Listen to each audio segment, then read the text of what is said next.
हम सीख रहे थे परमेश्वर के प्रेम में जड़ पकड़ना, राइट। और कुछ एक उदाहरण भी मैंने आपको दिए थे शनिवार को जब हम बैठे थे, कुछ एक उदाहरण भी मैंने आपको दिए थे। ओके, परमेश्वर का धन्यवाद हो। मैं चाहता हूँ फिर से ये 18 आयत पढ़ दीजिए, इफिसियों 3 का 18। सब पवित्र लोगों के साथ भली भांति समझने की शक्ति पाओ कि उसकी चौड़ाई और लंबाई और ऊंचाई और गहराई कितनी है। हाँ, सब पवित्र लोगों के साथ, क्या लिखा है यहाँ पर? सब पवित्र लोगों के साथ भली भांति समझने की शक्ति पाओ कि उसकी चौड़ाई, लंबाई, गहराई क्या है ना? हमारा परमेश्वर कितना सामर्थी है, हमारा परमेश्वर कितना दयालु है, कितना करुणामय है। संडे को भी हम एक बात, जब वचन को सुन रहे थे, और उससे पहले भी मैंने एक बात को आपको कहा था, उससे पिछली बार 12 लोग भेदिए गए थे, लेकिन 10 लोगों को उसमें पहचान नहीं थी कि हमारे परमेश्वर की लंबाई, चौड़ाई, गहराई क्या है। इसीलिए 10 लोग बार बार क्या बोलते थे? हम उनका मुकाबला नहीं कर सकते, हम उनसे नहीं लड़ सकते, हम उनसे नहीं जीत सकते। लेकिन दो लोगों ने परमेश्वर की लंबाई, चौड़ाई, गहराई को समझ लिया था। दो लोगों ने परमेश्वर की लंबाई, चौड़ाई, गहराई को समझ लिया था। इसलिए दो क्या बोलते हैं? हमारा परमेश्वर हमारे साथ है, हम जा सकते हैं, हमारा वो लोग कुछ नहीं बिगाड़ सकते। बिगाड़ क्यों नहीं सकते? क्योंकि हमारा परमेश्वर हमारे साथ है। Hallelujah, hallelujah. इसीलिए यहां पर क्या लिखा है? पवित्र लोगों के साथ तुम समझने की पूरी शक्ति पाओ कि परमेश्वर की लंबाई, चौड़ाई और गहराई क्या है। हालेलुया। और ये कब समझ पाएंगे हम? जब हम संगति में रहेंगे, प्रार्थना करते रहेंगे, परमेश्वर के वचन में आगे बढ़ते रहेंगे, तभी जाके हम इस बात को समझ सकते हैं, है ना। तभी मैं शनिवार को आपसे कह रहा था, इसीलिए बहुत सारे लोगों को अभी तक भी संडे मंडे बड़ा लगता है, यीशु मसीह छोटा लगता है?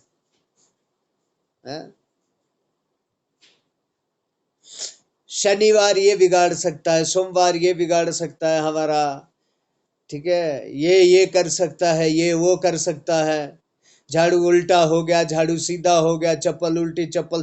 उनको अभी भी वह परमेश्वर को समझ नहीं पाए। अभी भी उनको लगता है कि चप्पल में यीशु मसीह से ज्यादा ताकत है, क्योंकि चप्पल उल्टी हो गई तो अशुभ हो जाएगा। अभी भी उनको लगता है यीशु मसीह से ताकतवर कौन है? चप्पल है, क्योंकि अभी तक वो उसकी लंबाई, चौड़ाई, गहराई नहीं समझ पाए। इसीलिए 10 लोग कहते हैं हम कनान देश नहीं जा सकते, क्योंकि वहां के लोग बड़े खतरनाक लोग हैं। भैया हम तो देख के आए अपनी आंखों से।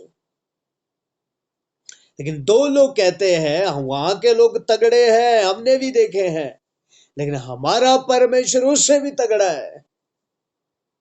हालेलुया। वो लोग तगड़े हैं, योद्धा लोग हैं, डील डॉल उनका तगड़ा है। हम उनके सामने छोटे छोटे लग रहे थे, लेकिन हमारा परमेश्वर उनसे भी कहीं बड़ा है। यदि वो हमारे साथ है, कुछ भी मुश्किल नहीं है। Nothing is impossible. हालेलुया। यानी कि कुछ भी मुश्किल नहीं है परमेश्वर में। लोग भटक क्यों जाते हैं? क्योंकि परमेश्वर को समझ नहीं पाते, उसकी लंबाई चौड़ाई गहराई, यहां वचन में लिखा है ना, वो उसको समझ नहीं पाते, इसलिए तो भटक जाते हैं। यदि उसको समझ पाए तो भटकेंगे नहीं, क्योंकि उसको मालूम है जो भी कुछ कर सकता है वो परमेश्वर कर सकता है, और दूसरे में किसी में ताकत नहीं है। हालेलुया। एक आयत हम पढ़ेंगे, अय्यूब की किताब 11 अध्याय उसकी 8 आयत।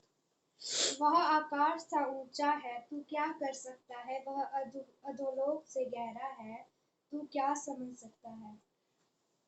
वो आकाश से भी ऊंचा है, अधोलोक से भी गहरा है, क्या समझेगा उसको? हा? उसकी लंबाई चौड़ाई गहराई कितनी है? अय्यूब क्या कहता है? अधोलोक जहां तक हम जा ही नहीं सकते, वो वहां से भी नीचे है। आकाश, हम इसमें पूरा ऊपर सूरज तक ही नहीं जा सकते, लेकिन सूरज के ऊपर स्वर्ग है, उसके भी ऊपर है वो। तो हम अपनी बुद्धि से कैसे समझ पाएंगे उस परमेश्वर को? इसीलिए लोग बुद्धि से उसको समझना चाहते हैं, और जो बुद्धि से समझने वाले लोग हैं वो क्या कहते हैं? बस एक धमाका हुआ, एक बॉल था, एक धमाका हुआ, और बस उसी से ये फटके जो टुकड़े ऊपर लटक गए, ये कुछ चांद बन गए, कुछ तारे बन गए, कुछ सूरज बन गए। अरे बन गए तो इनमें लाइटें कहां से आ गई? उसी गोले से जो धमाका हुआ, एक हिस्सा यहां रह गया, उसकी क्या बन गई है? पृथ्वी, जिसके ऊपर हम रह रहे। तो वो गोला कहां से आया? वो गोला किसने बनाया? है ना? बुद्धि से परमेश्वर को नहीं समझ सकते। लेकिन यहां पर क्या लिखा है? परमेश्वर से समझने की सामर्थ पाओ। तभी चेले बोलते हैं, प्रभु हम तो समझ लेते हैं, ये लोग क्यों नहीं समझते? ये जो भीड़ आती है, ये क्यों नहीं इन बातों को समझती जो हम समझते हैं? यीशु क्या कहता है? धन्यवाद उस परमेश्वर का कि उसने अपनी समझ तुम्हें दी है कि तुम समझ सको। हालेलुया।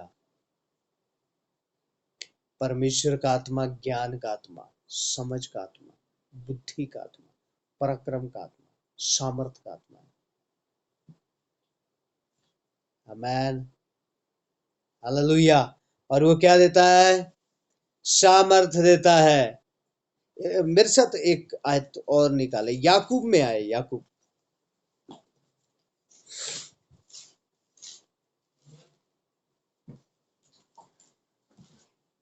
या, याकूब 1 का 19।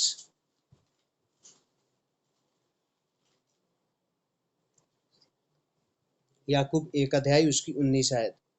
हे मेरे प्रिय भाइयों, यह बात तुम जानते हो, इसलिए हर एक मनुष्य सुनने के लिए तत्पर और बोलने में धीरा और क्रोध में धीमा हो। इसीलिए हे मेरे भाइयों, परमेश्वर से सुनने के लिए क्या हो जाओ? तत्पर। परमेश्वर से सुनने के लिए तत्पर हो जाओ, ताकि तुम क्या कर सको? उससे सुन सको और उसको समझ सको। है ना? संडे को जो प्रभु के दास हमें सिखा रहे थे, क्या सिखा रहे थे? प्रार्थना का मतलब क्या है? बातचीत। है ना? बातचीत है ना? अब जब हम अपने माँ बाप से बात करते, किसी चीज को मांगते, बात करते ना, प्लीज मेरे को ये दे दो, तो हमें उधर से जवाब आता है कि नहीं आता? आता है ना? हाँ या ना आएगा। माँ बाप क्या बोलेंगे? देना है तो हाँ, नहीं देना तो क्या बोलेंगे? नहीं देना है। तो जब हम प्रार्थना करते, जवाब आता है। वो जवाब हम सुनने के लिए बैठते ही नहीं है, हमें तो बस अपना बोलना है, अपना बड़बड़ाना है। परमेश्वर से कहे, प्रभु तू भी मुझसे बात कर। हालेलुया। ओके। अब देखिए इसी का याकूब 3 अध्याय में आइए। याकूब 3 अध्याय और उसकी, अब जो समझने की शक्ति मैं बता रहा हूं, यह क्या लिखा है कि तुम भली भांति परमेश्वर से समझने की शक्ति पाओ, पवित्र लोगों के साथ तुम उसको समझने की शक्ति पाओ या ज्ञान पाओ तुम। 3 अध्याय और इसका, याकूब 3 अध्याय, रुकिए, ओके, इसकी 14 से पढ़ो या 13 से पढ़ो। तुम में ज्ञानवान और समझदार कौन है? जो ऐसा हो वह अपने कामों को अच्छे चाल चलन से उस नम्रता सहित प्रकट करे जो ज्ञान से उत्पन्न होती बस है। अब दिक्कत क्या है? बहुत लोग बोलते तो है हम कौन है, ज्ञानवान है, मसीह है, और हमें तो बड़ा ज्ञान है वचन का।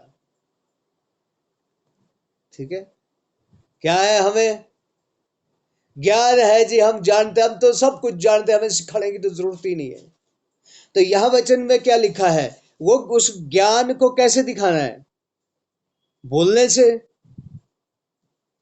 बोलने से दिखाना है ज्ञान को? नहीं, यहां क्या लिखा है वचन में? अच्छे चाल चलन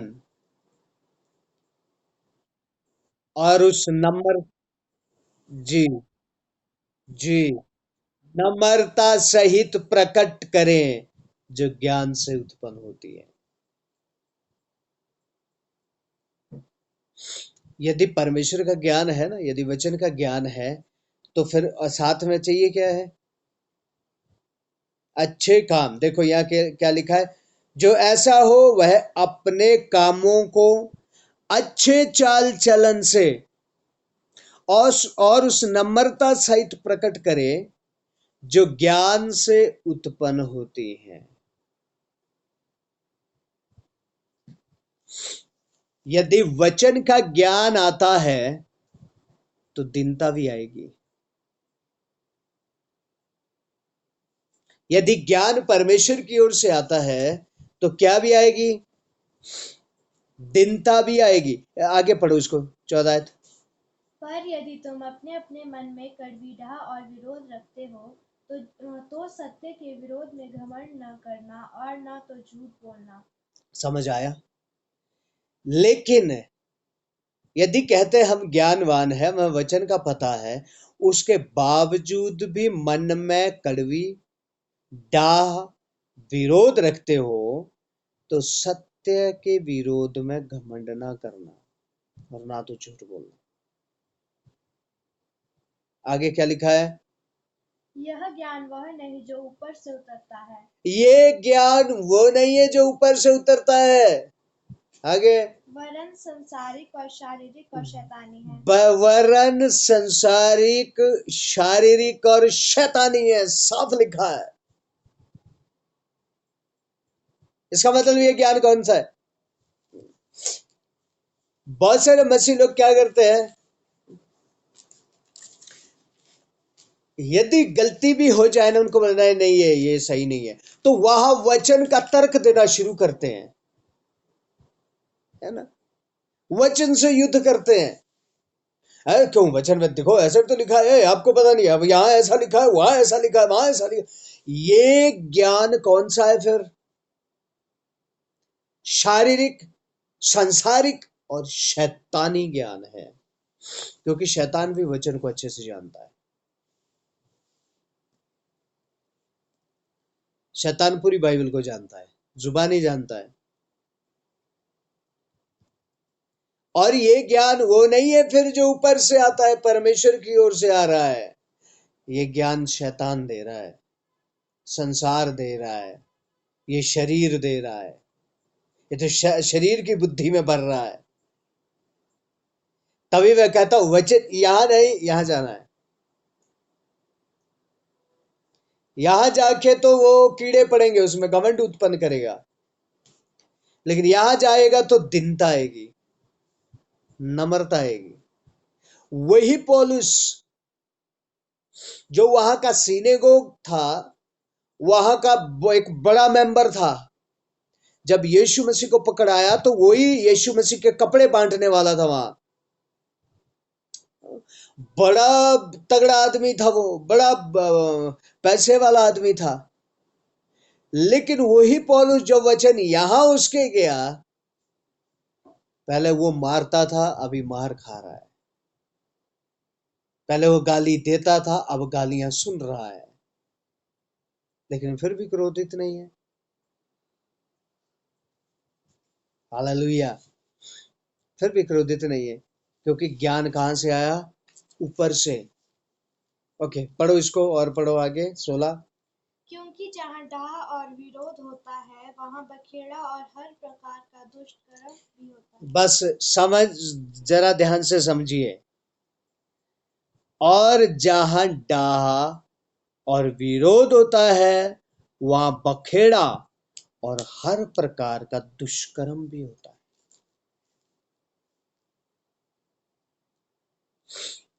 जहां एक दूसरे के लिए डाह होती है ना, वहां बखेड़ा भी होगा। क्यों? क्योंकि डाह इधर भी है, उधर भी है। बारूद दोनों जगह है, बारूद दोनों जगह है। बस बात क्या है कि वो फट नहीं रहा। अब यदि यहां इस बारूद से थोड़ी सी चिंगारी उठ गई तो उधर भी आग पकड़ेगा वो।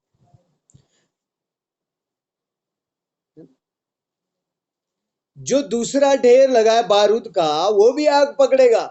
और जब दोनों आग पकड़ेंगे तो क्या होगा? धमाका ही होगा। है? ठीक है।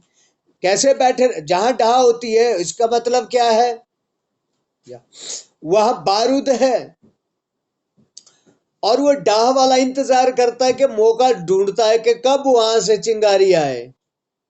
चिंगारी आए तो मैं फटूं। है? जैसे ही चिंगारी आती है वैसे ही फट जाते हैं।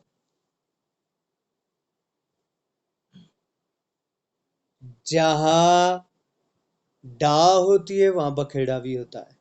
जहां बखेड़ा होता है वहां दुष्कर्म भी होता है। क्योंकि जब बखेड़ा होता है ना, तो ये जीभ चलती है। जब ये जीभ चलती है, तो याकूब 3 अध्याय में हमने क्या देखा था?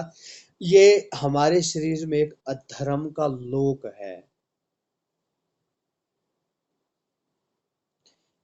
क्योंकि ये थप्पड़ से ज्यादा मार करती है। ये जो जीभ है, ये थप्पड़ से ज्यादा मार करती है। फिर यहां से जो निकलता है, वो सारा वही निकलता है जो कि परमेश्वर की दृष्टि में अच्छा नहीं है। आगे पढ़िए। ओके, 17 इसमें लिखा है, पर जो ज्ञान ऊपर से आता है वह पहले तो पवित्र होता है और मिलनसार होता है, कोमल होता है और मृदु भाव और दया और अच्छे फलों से लदा हुआ और पश्चाताप और कपट रहित होता है। जो ज्ञान ऊपर से आता है, वो ज्ञान कैसा होता है? कोई वहां से कोई एक जन पढ़ दे इसको, फिर से 17 को पढ़ दे।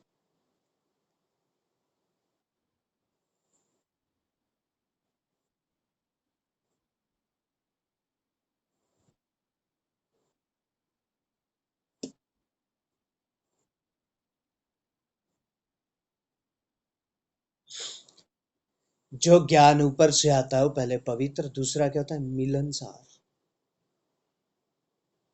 वो ढा नहीं रखता किसी से। वो कैसे होता है? मिलनसार होता है और पवित्र होता है। और कैसा होता है? कपट रहित। उसमें थोड़ा भी कपट नहीं होता। हालेलुया। और इसी ज्ञान के बारे में यहाँ इफिसियों 3 अध्याय 18 आयत में कहा जाता है कि तुम भली भांति उस परमेश्वर को समझने की ताकत पाओ, उस परमेश्वर को समझने की शक्ति पाओ। किसके साथ? पवित्र लोगों के साथ मिलकर।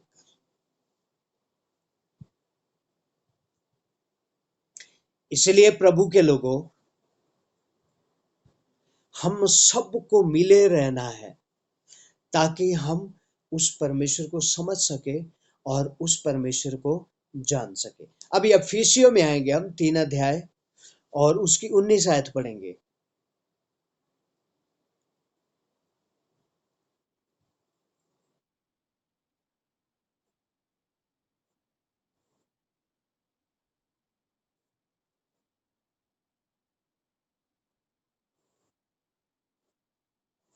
अब देखिए यह, और मसीह के उस प्रेम को जान सको जो ज्ञान से परे है, कि तुम परमेश्वर की सारी भरपूरी तक भरपूर हो जाओ।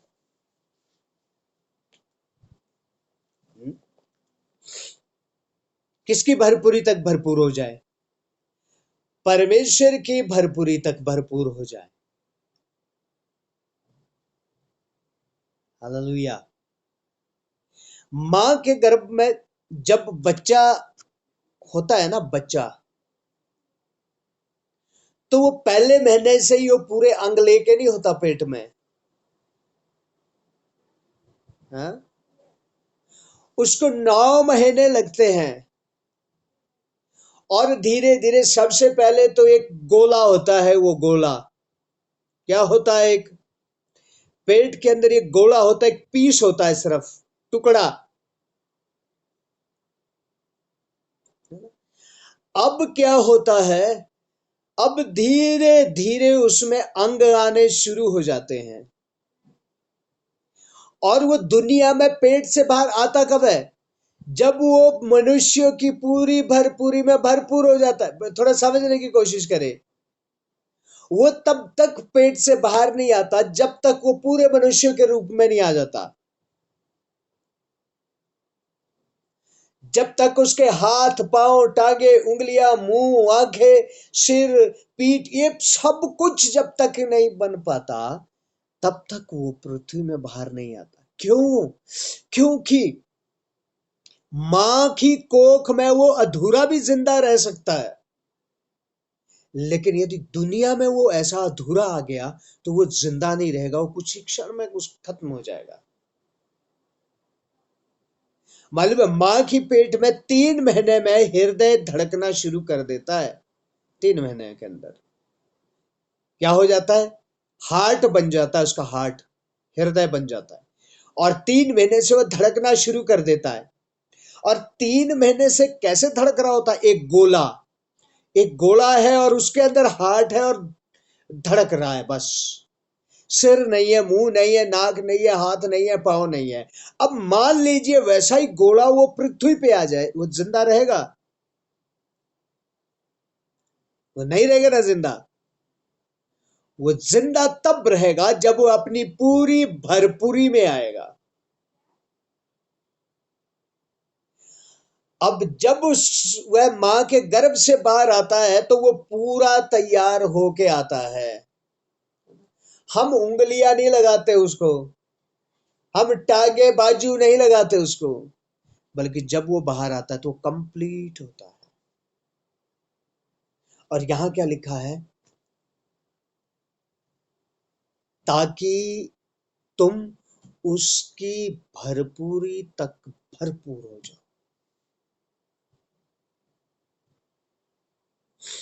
भरपूर का मतलब हर एक प्रकार से उसके जैसे बनते चले जाओ। किसके जैसे?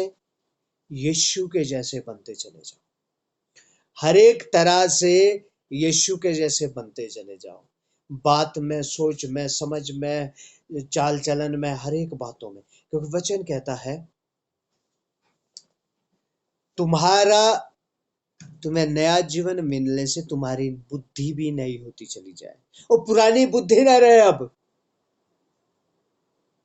और पुराने कामों वाली बुद्धि ना रहे अब। और पुराने सोच वाली बुद्धि ना रहे, अब ये नई हो जाए। अब ये फिर इस पृथ्वी का जैसा ना सोचे, बल्कि अब ये स्वर्ग का जैसा सोचे। हालेलुया। ठीक है। और क्या इसके साथ साथ एक आयत और पढ़ दीजिए, रोमियो 8:35। रोमियो 8 अध्याय उसके 35। कौन हमको मसीह के प्रेम से अलग करेगा? क्या क्लेश या संकट या उपद्रव या अकाल या नंगाई या जोखिम या तलवार? बस अब देखिए मसीह का प्रेम कैसा है। कौन हमें मसीह के प्रेम से अलग कर सकता है? कोई नहीं। है? कोई नहीं। बहुत सारी लव मैरिज होती है ना, लव मैरिज, ठीक है। यदि एक दिन मिलने का तय किया है ना, उस दिन बारिश आए, आंधी आए, तूफान आए, वो जरूर जाएंगे मिलने एक दूसरे से, है ना। लेकिन ये प्यार थोड़े समय का है। संसार का प्यार कैसा है? थोड़े समय का। पहला यूहन्ना में लिखा है, यीशु कहता है मेरा प्यार वो नहीं है जैसा पृथ्वी का प्यार है थोड़े समय का। मेरा प्यार हमेशा हमेशा का प्यार है, जो कभी कम नहीं होता। लड़का लड़की मिलने के लिए जाए, चाहे जो मर्जी हो जाए, वह जरूर पहुंचेंगे। लेकिन उनका प्यार कैसा है?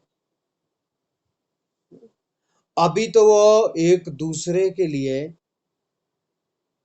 क्या सिर फड़वाने के लिए तैयार है, लेकिन शादी के कुछ दिन के बाद वो एक दूसरे का सिर फोड़ने के लिए तैयार होते हैं। ये प्यार है संसार का। लेकिन परमेश्वर ऐसा प्यार नहीं करता।